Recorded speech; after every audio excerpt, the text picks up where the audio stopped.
Hello, everyone, and thank you so much for joining us tonight. My name is Benjamin Quinn, and on behalf of Harvard Bookstore and our co-sponsor GrubStreet, I'm so excited to welcome you to tonight's event with Molly Howes, discussing her book, A Good Apology, 4 Steps to Make Things Right, in conversation with Meredith Goldstein. Tonight's event is part of our ongoing virtual event series. We're so fortunate to be able to continue the work of bringing authors and their writing to our community during these difficult times. Every week, we'll be hosting events via Zoom, and just like always, our event schedule will appear on our website at harvard.com, where you can also sign up for our email newsletter for more updates. Before I go any further, I want to take a moment to thank our wonderful co-sponsors, GrubStreet, for not only their continued support of our own event series, but for helping foster such a vibrant, inclusive, and generative community of writers throughout the Boston area. Our store is very grateful for every opportunity to work with GrubStreet and the many talented authors who have found a home there. This evening's event will conclude with some time for your questions. If you'd like to ask the speaker something, locate the Q&A button wherever it may live on your Zoom display, where you can submit all your questions. We'll get through as many as time allows. If you go to the chat section of this presentation, I will shortly be posting a link to our website where you can purchase your copy of A Good Apology. If you already have a copy of the book or would like to contribute to the series and our store in a different way, I will also be posting in the chat a link to our website's donation button. We greatly appreciate any and all support you are able to extend to us at this time. And lastly, as you may know if you've participated in large virtual gatherings lately, technical issues might come up. We apologize in advance for that. If any technical glitches do occur, we will do our best to resolve them as quickly as possible. And now, I'm so pleased to introduce tonight's speakers. Molly Howes is a Harvard-trained clinical psychologist and an award-winning writer of nonfiction. An alumna of GrubStreet's Memoir Incubator program, she is the author of the previously completed memoir, The Temporary Orphan, A Tale of Invisible Wounds and Unexpected Grace, and she has been featured in a number of publications and programs, including New York Times Modern Love column, Boston Globe Magazine, Bellingham Review, The Tampa Review, WBUR's Cognoscenti, and Pangiris. Meredith Goldstein is an advice columnist and entertainment reporter for the Boston Globe. Her popular advice column, Love Letters, offers essential wisdom for the lovelorn, coaching readers through relationship crises since 2009. She is the author of 3 books, including her memoir, Can't Help Myself, Lessons and Confessions from a Modern Advice Columnist, and the novels Chemistry Lessons and The Singles. Her other writing has been published widely in The Washington Post, Bustle, Elite Daily, Shondaland, and elsewhere. Tonight, they'll be discussing Molly's latest book, A Good Apology, 4 Steps to Make Things Right, a compelling and deeply moving book that unites Molly's many years of experience as a clinical psychologist with her keen and humane insight into the challenges of making a thorough and thoughtful apology. In the midst of this ongoing health crisis, when the permeable borders between individual people and lives are highlighted by our daily endeavors to keep each other safe, A Good Apology offers us not only a helpful guide to navigating the small-scale ruptures that shape many of our most intimate relationships, but also a necessary reminder about what we owe each other. To quote Eve Rodsky's praise of this book, A Good Apology is, quote, a needed antidote to an era in which division has come to seem inevitable and conflict unresolvable. We're so honored to host this event tonight. Without further ado, I will now turn things over to Molly and Meredith. Thank you so much, and thank you all for coming tonight. I closed my eyes before we started tonight and imagined myself in Harvard Bookstore, a place I miss very much. Thank you so much to Harvard Bookstore. Everyone, if you've already purchased this book, I highly recommend you purchase one from Harvard Bookstore for a friend or a relative, and maybe put a note with it so it doesn't seem passive aggressive. Thank you all for coming. Molly, thank you for being here. Congratulations on your release. Thank you so much, Meredith. I'm really happy to be here with you. I want to start with the most basic question, which is why focus on apologies? What brought you to want to a place where you were writing an entire book about how we have sort of failed to do this correctly, sometimes get it right, sometimes not? I want to first issue a couple of thank yous also. I want to thank Harvard Bookstore for all these events and keeping authors engaged in this way and connected to the public. And I want to thank GrubStreet for making me and lots of other people writers. For those of you who are here to support me, I appreciate it more than I can say. And for those of you who are here because you want to learn how to make a better apology, thank you too, because every time you make a relationship better, you make the world a little better too. So Meredith, thank you. I think the main reason that I became interested in apologies is that I saw a lot of pain, a lot of hurt that wasn't healed, but that could have been healed or still could be healed. And that moved me. It seemed unfortunate and unnecessary. So how did you go about collecting, apologies are a big thing, and we've now see a range of public apologies. We know apologies between family members, and your book covers really all kinds of apologies, the reasons we give them, what we're really sorry about, how they're supposed to be received. What was your method of collecting examples of apologies to put together this book? Right. Well, some of the stories came from my practice. Each of the stories in the book is a combination of people. It's not a single person, and so it's disguised and combined. But the other stories came from reading the Boston Globe mostly. I read the paper. I'd love to hear it. I read the paper with scissors and a pen, and I read other things too. But I cut out stories. And I started cutting out stories about apologies because there were so many and they were of interest to me. And then I started printing things off the computer also. So I have a box, literally a box under my desk, and a stack of stories about apologies. So when I decided and had the opportunity to try to write this book, I took all the pieces of paper out and put them on the floor and tried to find an order for them, a system that would be, sensible. Before we go on with questions, you bring up these examples, and would you mind reading a little bit for us? Because I would love to hear a little from the book. I think everybody would, just about the kind of examples you might be showing us. Sure. This is from chapter 4. Step 1, don't just do something, stand there. Even though we refer to saying I'm sorry, the first part of an effective apology doesn't involve saying anything. It involves listening. The purpose of step 1 is to learn how someone else has been hurt. It's not a time to share your reasons or explanations or your benign intentions or counter complaints. It's not about alleviating your guilt or shame or any feelings you, the would-be apologizer, have. This step is not about you at all. It's only about understanding the other person's experience of hurt.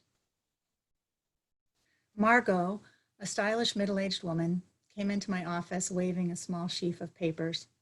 I hadn't seen her for 12 years, since she sought help with the emotional aftermath of her divorce. During that therapy, she got herself back on her psychological feet and wasn't interested in further exploration. This time, she described a vexing situation with her close friend Annie, who wouldn't forgive her for something, even though I've said I'm sorry. I remember hearing about Annie's support throughout Margot's divorce. The two had been very close, planning, half in jest, to live together as old ladies. A competent professional who usually spoke with great confidence, Margot described how confused she was by her friends stonewalling her. 6 months earlier, Margot had broken off contact with Annie after Annie had remained silent when a third friend made insensitive remarks about Margot. Acknowledging her old pattern, Margot said she'd been silent for months about other hurts and aggravations before she took the coward's way out. She emailed Annie that she was taking a break from the relationship. Annie immediately reached out and tried to repair the problem, but that incensed Margot because she felt that her friend disregarded her request for no contact. I read the exchanges, including what Margot called Annie's disrespectful email, saying that she was finding the unpredictable break terribly hard because of her own painful history. Years ago, I had heard that Annie, as a teenager, had been abruptly abandoned by her extended family shortly after the death of her parents. Margot's escalating anger was evident in her strong email language. When Annie replied warmly with an apology and a request to maintain some minimal connection, Margot threatened to lock my doors and windows if you dare to come to my house. Margot seemed to believe she had simply taken charge of a bad situation by taking care of herself. My thudding heart alerted me that Margot had probably hurt her friend more than she had let herself know. Maybe she had come in so I could help her see what she was missing. After months of no contact, Margot's anger about previous hurts and Annie's hounding her had cooled. She then texted Annie a friendly, upbeat message that concluded, "Can we get together soon? I miss you." She'd expected her friend to be relieved and glad to be in touch again, but a brief thank you was the only response. After Margot followed with, "I'm sorry for our break, but you know how upset I was," Annie didn't reply for more than a week. Then she wrote, "I'm just not ready to see you," as if nothing happened. Margot was mystified. "I don't get it. I know distancing myself isn't always the best way to handle conflict, but I already said I'm sorry for it. What more does she want from me?" That was the right question, an opening for me. Saying you're sorry is good, but something else has to happen too. I love Sorry. Go on. I already have questions. Go on. After a misstep, the first automatic thing some of us do is say, "I'm sorry." We hope that's the end of it. Sometimes we deliver those magic words as if we're fulfilling a requirement. They're resented, reluctant code words that signal the end of a standoff. But even when "I'm sorry" is a sincere attempt to repair a relationship, it isn't enough. Many of us find it more comfortable to take action than to be receptive and listen. Moreover, just thinking about listening to someone tell us about our hurtful impact on them can make us feel defensive and uncomfortable. The temptation to skip this step is understandable, but it is the base on which a good apology is built.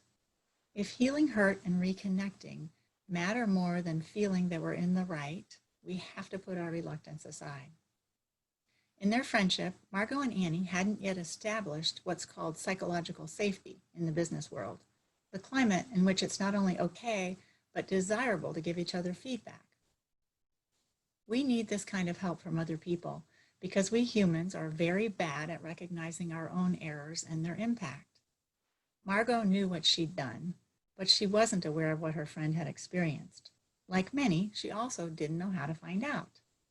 It turns out that accurately understanding another person's point of view takes more than knowing the person. In order to gain a common sense of what happened and develop empathy, you have to reach out to that person. As the author Leslie Jamison writes, empathy requires inquiry as much as imagination. Empathy requires knowing you know nothing. Even with a familiar person, asking can help you learn about their perspective, grow closer, and together find ways to challenge unfortunate patterns. Just so, in order to understand what happened between them, Margot would have to ask Annie.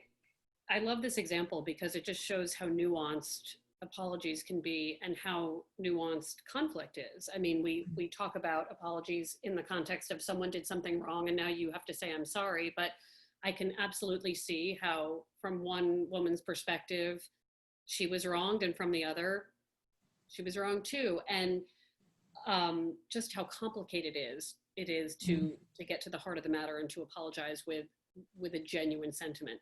You know, I think we'd be remiss if we didn't really start the conversation talking about what's happening in the world right now. You were writing this as Me Too was sort of becoming a massive news event and a world-changing event, at least in this country. Right now, you know, we are grappling with, white people are grappling with, you know, a whole lot of history that for some people is very new to them, and for people who've experienced it, people of color, it's not new to them at all.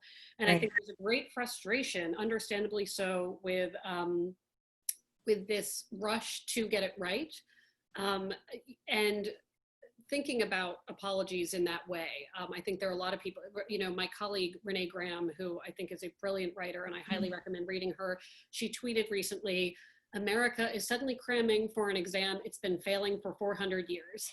I read that. It was a perfect, statement on, well, yes, it's great that you're suddenly doing your homework and thinking about the history of this country from a perspective other than your own. If you were a white person living in this country, but it also reflected what many friends have told me, people of color who have said, wow, I'm hearing from white people who are apologizing for things they did many years ago. And perhaps I don't even remember the thing, or perhaps they're checking in to see if I'm okay, or perhaps they want to feel better about themselves, about past mistakes. And so one of the first questions I wanted to ask you is, it's impossible not to have that lens on apologies right now, to think about who's apologizing for what and how. And I'm sure there are many people really thinking about who they want to call, and is there a statute of limitations on thinking back to childhood, I didn't behave this way, or I should have been an ally in the following ways. How do you advise people who are trying to decide whether an apology is worth making and whether it would truly help another person? Right. Well, in the context of race, there's another whole layer of importance and overdueness, right? But in terms of within a relationship of individuals, then I think it's almost never too late to try. Sometimes it's not the right thing to do because the other person doesn't want to hear from you. And maybe they've told you they don't want to hear from you about this again. And in that case, you should leave them alone. But in general, the beginning of an apology is a request. It's an invitation for a conversation. And so if you offer someone that invitation, they can say no. And you should accept it probably. But if they are interested, then you can proceed with the other steps. I think about this a lot, and we'll get back to that issue of just sort of larger apologies that I think the world is making right now, and some of the movements that we've seen. But I think about apologies a lot in terms of my column and love letters, and because everybody who's writing in feels wronged, feels that they have wronged someone, wants to be wronged by just anyone. It's a real range. It's a real range.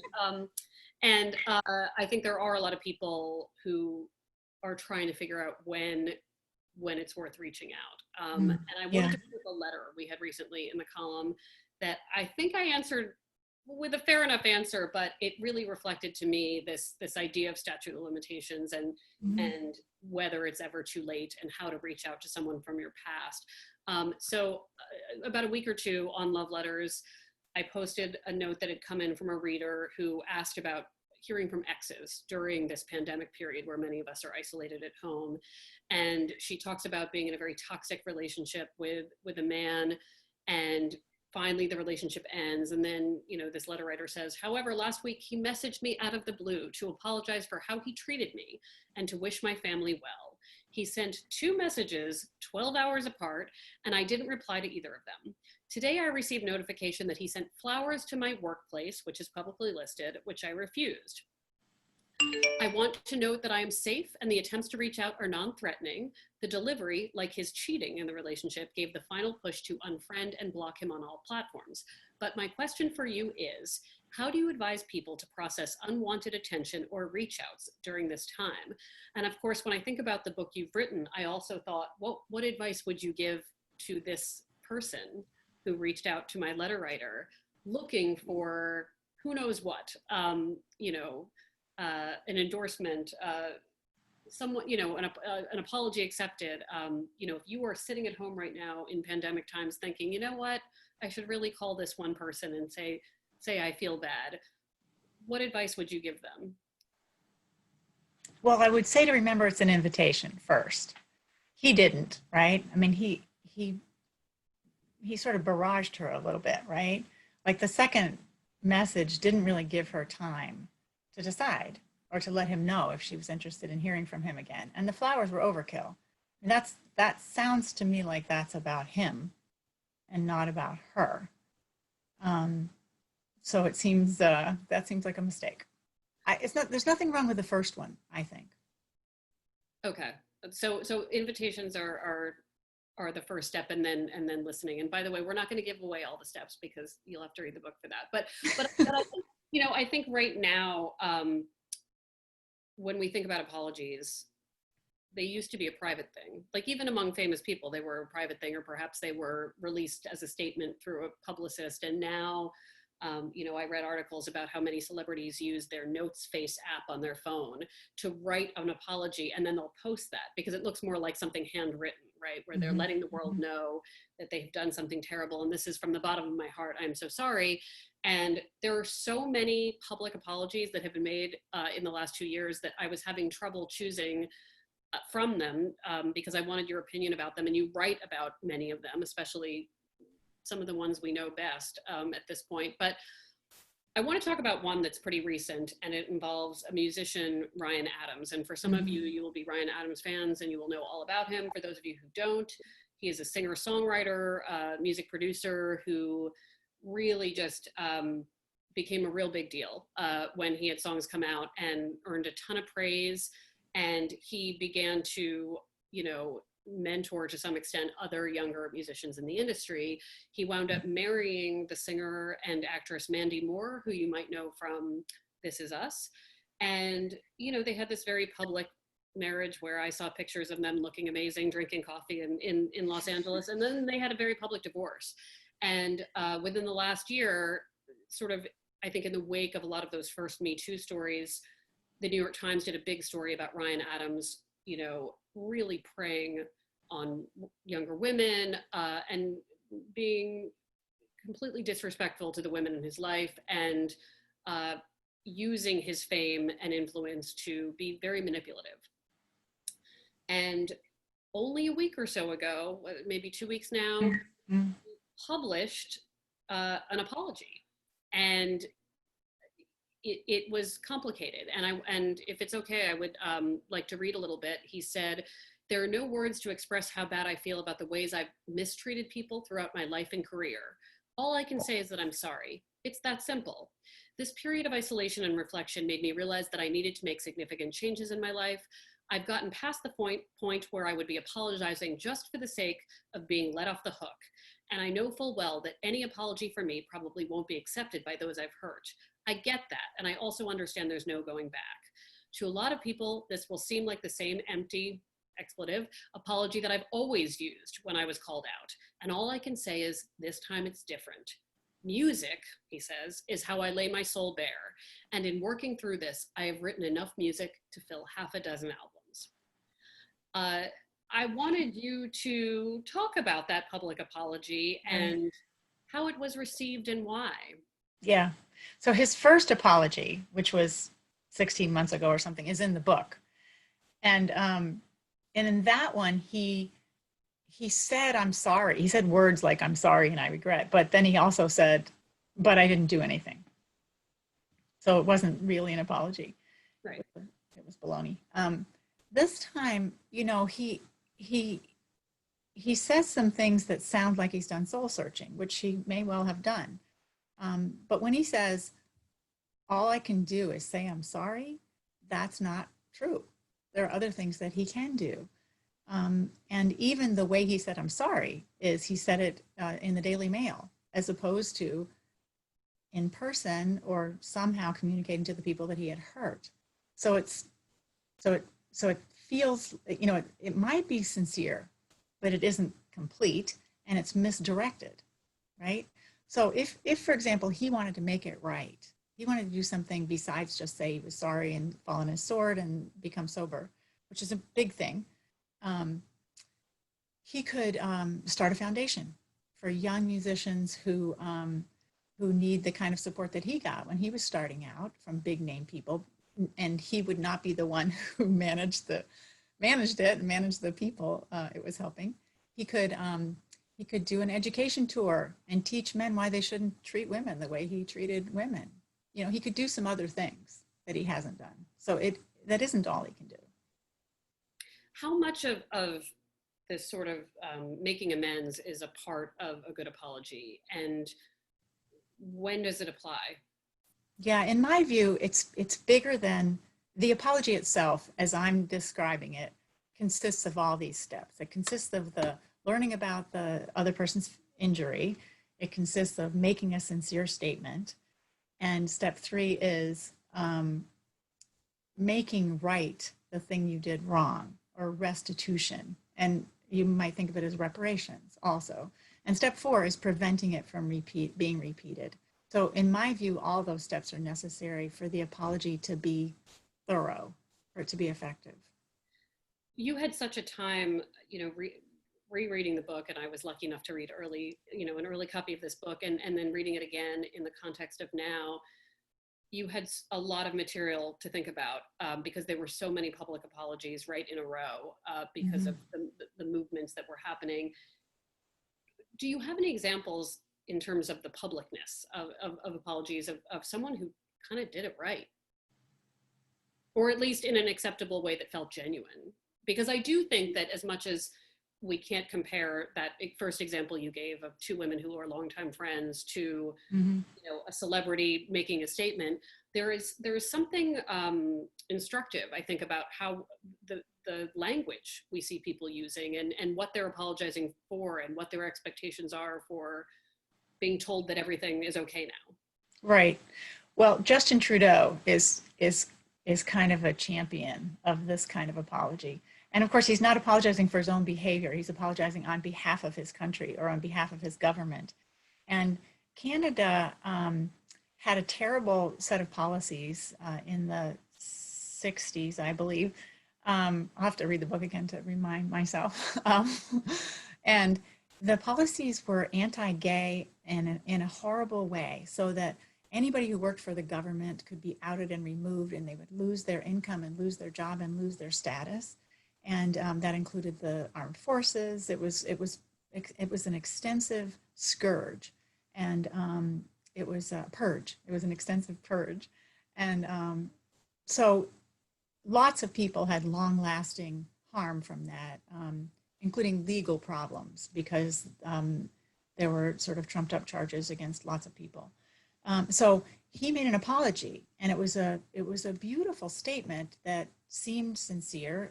He cried. He said, "We are sorry," many times, but he also did the other steps. First, he did a lot of research, or his people did a lot of research, and consulted the relevant stakeholders, the people who'd been hurt or their family members, and learned about the extensive damage. And then he made this beautiful statement, and in addition, reversed laws and expunged people's criminal records, which is sort of beginning to make it right, made financial reparations to people who had lost money, and then set out to make sure that never happened again. I mean, it was quite thorough and quite moving and impressive. You had mentioned to me that even today, as I was writing other stories and missed an entire news cycle, that there was already a new apology to critique. I don't know if you mention it and as much as you can, because people might be in people's minds. So Alexandria Ocasio-Cortez was walking into or out of Congress and was accosted verbally by a fellow representative who apparently was very angry at her, said she was disgusting, and then used a nasty misogynistic expletive as he was walking away from her. And a reporter heard it, and she heard it. And so the next day or sometime, he was required to make an apology, or encouraged to make an apology, which he did. But he said, essentially, "I apologize for other people's misunderstanding of what I said." He did make a small apology, which was for the tone, but he denied saying what people heard him say, and basically talked about, what a great God-fearing fellow he is. It is very strange that there is to some extent, a culture within some people that saying "I'm sorry," some people really need to hear those words, even when the other party doesn't mean them. It's almost like you win, I get it. I default to you.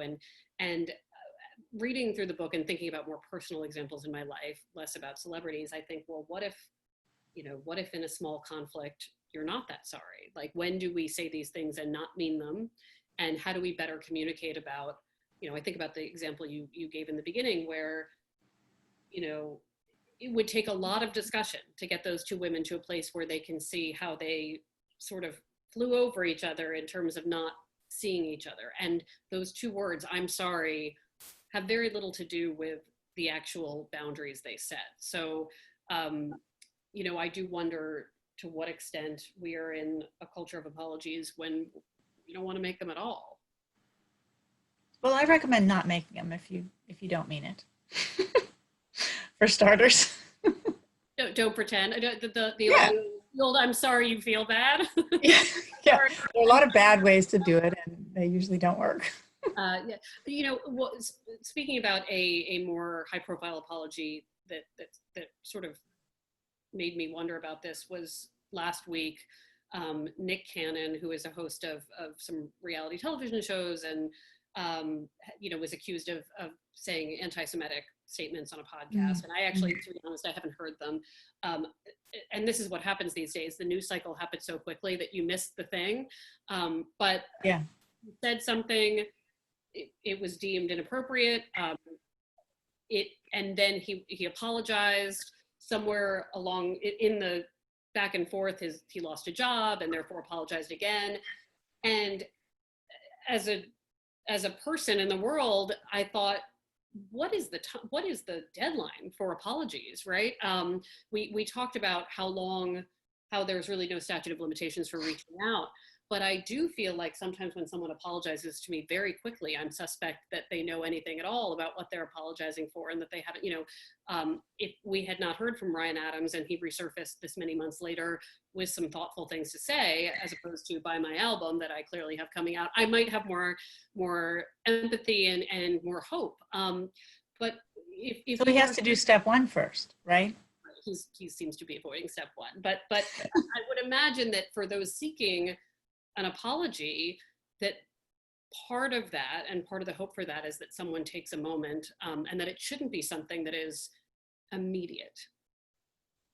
Right. And that's the problem with social media time. The schedule's fast, right?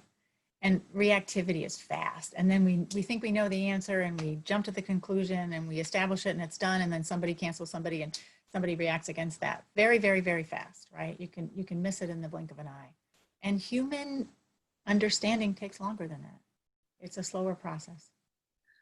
One of the things I also think about is that, I used to joke when the Globe was at its old location on Morrissey Boulevard, we would go to Lambert's, the food market over in Dorchester.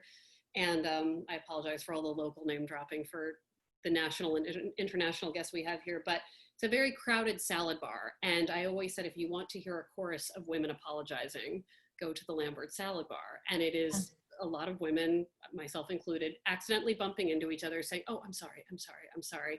And there is a conversation about the ways in which women apologize for taking up any space at all and existing. And that seems to further confuse what we're actually sorry for. Right. I don't want to gender this too much, but I do think it's an interesting thing that often I am scolding myself for apologizing for nothing when I'm not thinking about the apologizing I should be doing that could mean something. Right.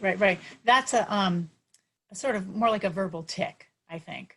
It's a social custom rather than an apology. And sometimes it is confusing because it sounds like an apology.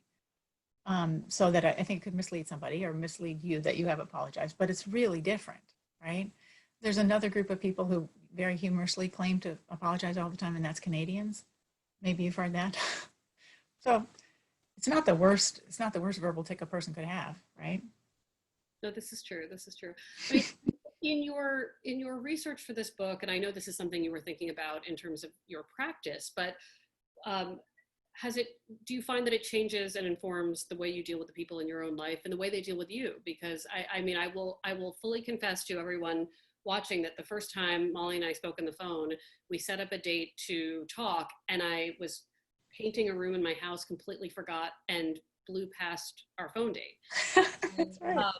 And I found that when we actually got on the phone, I was like, oh, I'm so sorry. I wasn't looking at the clock. And I sort of paused thinking, was that good enough? Oh, no, yeah, it was good. It was good. And it was an accident. But I imagine there's sort of a hyper awareness of how we communicate about this and in your life and the people around you. Well, I definitely can speak to my own life, not necessarily to other people, but I feel much more committed to being responsible than I have in the past. I mean, I'm like everybody else. I missed a lot of chances to do it well or to do it at all. So now I pay more attention. Sometimes I don't know, of course, because we don't know. But I hereby welcome anyone who has experienced something with me for which I need to apologize to let me know. So. I want to go back to the time we're in, because there's so many issues we're facing, and one of them is the pandemic. And most people I know, unless they are truly tied up with children who need them 24/7, and I do know many of those people who have not had time to think for 1 minute, everyone else I know is, I don't want to say overthinking. Maybe they're doing the right amount of thinking, but for the first time, they're taking a beat to reshuffle their priorities, think about the past, think about the people who are important to them. And it's intense. I mean, it's an intense experience to have. And apologies play a big part in this, and reconnection does. So, how would you sort of frame the book and your work in terms of all this, all this work that people are doing, not because they necessarily chose to, but because now they have the space to? Right. I think that the whole shutdown does lead to some particular applications of apologies, right? One is if you're shut down with someone, then when conflicts arise, some of them, of course, you have to let pass and hope they settle. But ones that are avoided and not resolved, not effectively apologized for and addressed, can create a lot of tension, right, in close quarters. And when people are shut down away from each other and in a relationship, and they don't deal with conflict or a disagreement or a hurt that they should deal with, it creates more distance. And it's harder to get past that. That's a problem too. I think things happen like your letter writer's former boyfriend, right? Because we think about old relationships or things that didn't end well or regrets that we have, they come to mind more, I think, during this time. I think you're right. So I think people do reach out or want to, and I think it's a legitimate thing to do. The other way it comes up is when people are worried about their own demise or someone else's maybe imminent death. And approaching that kind of time, people feel like they need to do a reckoning. It's a very important thing to do. I want to remind people that they can leave questions in that little Q&A button because we're going to get to questions soon, and I'm sure you have many. There was the other piece of this, which is asking for an apology, and reading this and seeing the steps and imagining certain people in my life reading this book. I was starting to write about people who have not apologized to me. And in so many of these cases, the thing that was done or the misstep was not even malicious. And, I wondered about people asking for apologies in this moment too, not just reaching out because they are contemplating their own existence, but because they're hoping to hear from someone who might not be thinking about it. Right. I do think it happens that way too, for sure. And I think it has somewhat the same pattern, right? And so I think the person who needs an apology can ask for that too. It's gutsy, but I think it's worth doing. I want to talk about what you're thinking about next, and next steps for you with the work you've done. Can you talk about sort of what's next on your agenda? Sure. As an apology expert. Sure. Yes. And that returns us to your earlier question about race and historic inequities that are still around. And I don't in any way want to equate a small individual relationship repair with the enormous, very, very complicated set of changes that need to happen in our country.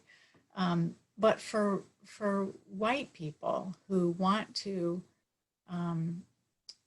be involved in anti-racist efforts, it can be bewildering where to go, what to do next, what to do at all.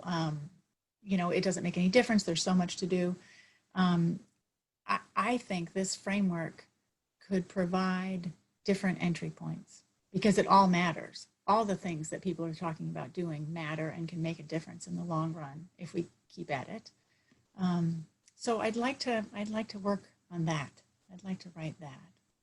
Well, I think it's, you bring up an example from Canada, and it sort of breaks my heart to think about all the work that's done to make up for terrible things, right, and terrible history, and the work that hasn't been done in this country, and also just, I think in the first few weeks of quarantine plus protests, then white people coming to terms with a lot. There was a lot of, well, what can I do, and frustration on the part of people being asked. And I do think that there's a real structure here that you've come up with that is both emotional and practical, because it does make sense that so much of making something right for someone else would involve effort and not just words. Indeed. We are a language. I'm a person who thinks a lot about words, and the phrases, the two phrases that baffle me the most in love letters are "I'm sorry" and "I love you," both of which are massive question marks to me. So many letters I receive are about, this person hasn't said "I love you." They said "I love you." What does it mean? And of course, these things mean different things at different Right. And I'm sorry does too. But before we get to questions, are there other pieces of language we should be thinking about? Because as we think about what it means to make amends and to apologize, because I think that sometimes a more specific or a new way of looking at it can tell you so much more than "I'm sorry." Were there words that came up for you? And I think, I should have highlighted some from the book because many came up for me, but "I'm sorry" might not be the first two words you say, I would imagine, that when you apologize to someone. Right. Of course. Yes, I think that's right. Well, one of my favorite catchphrases that I came across in preparing this book is addresses the issue of our not knowing the whole story, right? Like, we don't know the other person's experience usually. We think we know because we're hurt or we're upset or we feel guilty or something. We think we know the story. We know our side of it, but we don't know the whole story often. And so the saying is, speak as if you're right, but listen as if you're wrong. Wow. Okay. And I like that. I think that's very helpful. Speak as if you're right. It's humbling. I mean, it's important to be emphatic and to try to pursue what you know to be true, but it's also important to be curious. And there are certain personality types like me who assume that everyone is mad at them all the time. I think pandemic does that too. If you live alone, you're like, what have I done and who's mad at me? So I'm sure this book will help those people as well. Did it help you? Well, I mean, I think one of the things you remember is, as you read these examples, is that there's so much that goes on in our interior monologue of the way we might have made a misstep, and I think a lot of people are realizing when they get those phone calls during pandemic, whatever they're about, and the other person says, "I have no idea what you're talking about," that these mistakes live so large in our brains, and even on the other side, that we might not realize that someone is stuck on something we said casually so many years ago. So that empathy, to understand that somebody else just might have had a different experience, and that you know, so Right. yes, the answer is yes, it did help a lot, and certainly made me think about, I think, you know, it's another example of learning how to be comfortable being uncomfortable. And I think your first step is such a huge piece of Yeah. that. We're all, Yeah. you know, you'd think we'd learn that as kids, or someone would teach it to us, that this is a necessary human emotion, but it doesn't seem that way, that as adults. Well, maybe we can do that going forward. I think I would like that. Except maybe I'd run out of a column. I don't know. Yeah, and maybe I'd run out of business. Right, I was gonna say, if everybody could communicate really in an evolved way, I don't know that there'd be any need for love letters. But I want to switch over to questions. But before I do, I just want to congratulate you and just say that, you know, when I heard this book was being written, I was obsessed with the concept, and I was obsessed with Molly even before the book came out. And so when she asked me to moderate this, I jumped at the chance. And when I read the book, it just is such an introspective and thoughtful look at what we need to hear and why, and how to be better people, which I think we're all trying to be. So I highly recommend it. Again, I do think it's funny to buy as a gift. Please, if you buy it as a gift for somebody, don't be passive aggressive. Write them a note and just say you think it'll be a good read. And but I think it's a great, I know some friends who I'm gonna get it for, none of whom owe me apologies. And please support Harvard Bookstore. And if you are a book listener, there's a way to do that, supporting indies by going to libro.fm, and you should be able to find a way to support Harvard Bookstore there. So now we're going to turn it over to all of these people who are going to have questions about who they should apologize to and why. Great. Okay, and I'm back. So I'm going to start. We've gotten quite a few questions, a lot of some of which have sort of are kind of navigating a similar idea from both sides. So I'll sort of try to ask as well as possible. So one attendee asked, can you show us what speak as if you are right, but listen as if you are wrong looks like? And I think this goes along with a lot of questions where people are wondering, what do you do when you feel like you need an apology, but aren't getting it, and the other person doesn't seem receptive to that, but also like when you owe an apology, but don't necessarily feel like you've done anything wrong? It seems like it would be a good idea to say what's true for you and then ask what's true for the other person. You know, for example, I think I screwed up. I think I did something wrong, or I know I did, and I don't know how it affected you. And maybe you would tell me. Would you be willing to talk to me about it and tell me? So it's sort of being humble at the same time as saying your experience. Now, so if there's a conflict and you know that you disagree with the other person, that's sort of more like speak like you're correct, right? Like, I know I'm right about this. You can say, I feel pretty strongly about my position, and I think you know what my position is, but I'm willing to listen to yours too. Because if there are two people present, then there are two perspectives, and they're probably equally valid. Great, thank you. So we have a bunch of questions from parents, and I'm going to read one question that I think sort of encapsulates a lot of the content. So attendee Catherine says, I have a 3-year-old and I'm sensing that she's at an age where she could benefit from beginning to learn to apologize well, rather than just to memorize the phrase, I'm sorry, and parrot it. How do we start teaching kids to apologize well and to understand what they are doing?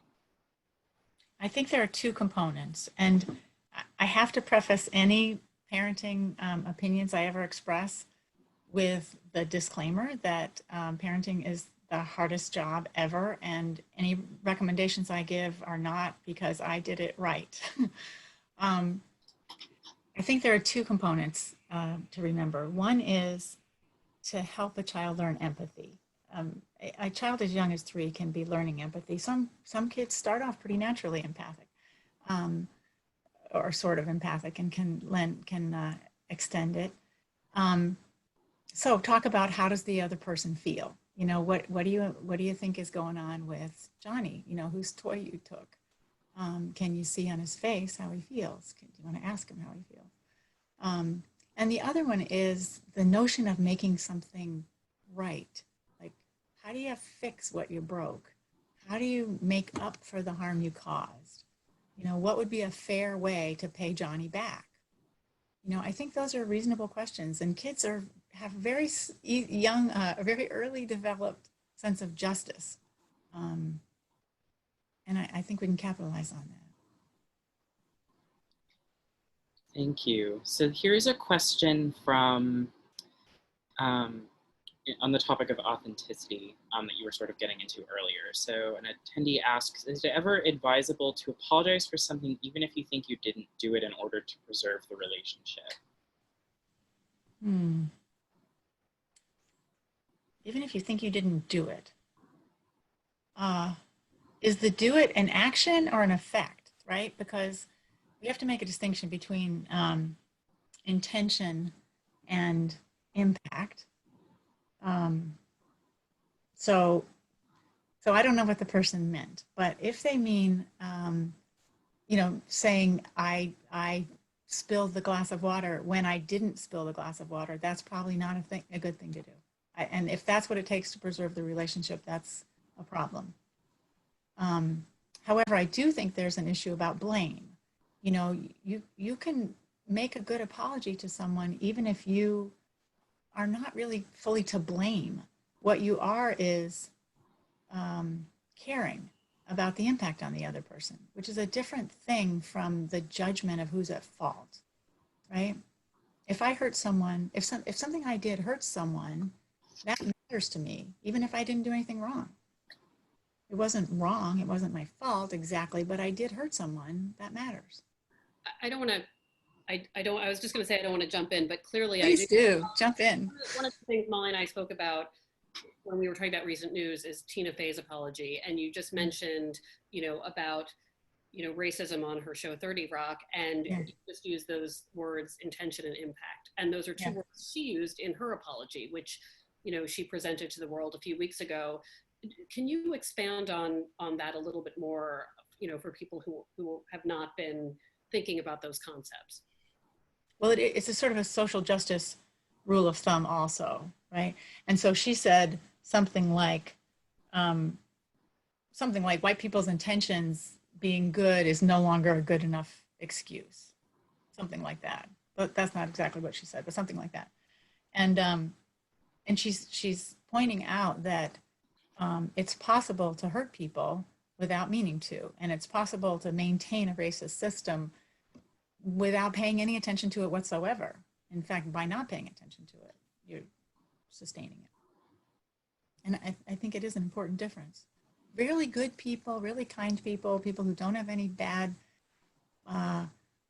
intention towards someone else can still hurt the other person and can still contribute to something that's very unfair for other people. They're different things. Does that address the question? Absolutely. So here's a question about, sort of goes again with the fact that the book is in some ways a memoir. So attendee David asks, Molly, your book includes your personal experiences of apology. Is there one that was particularly instructive for you?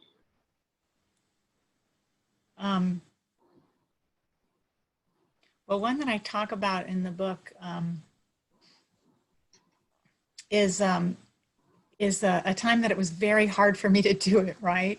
And I was embarrassed in front of myself because I was writing a book about apologies, and I blew it. You know, I did not receive the information from my sibling gracefully.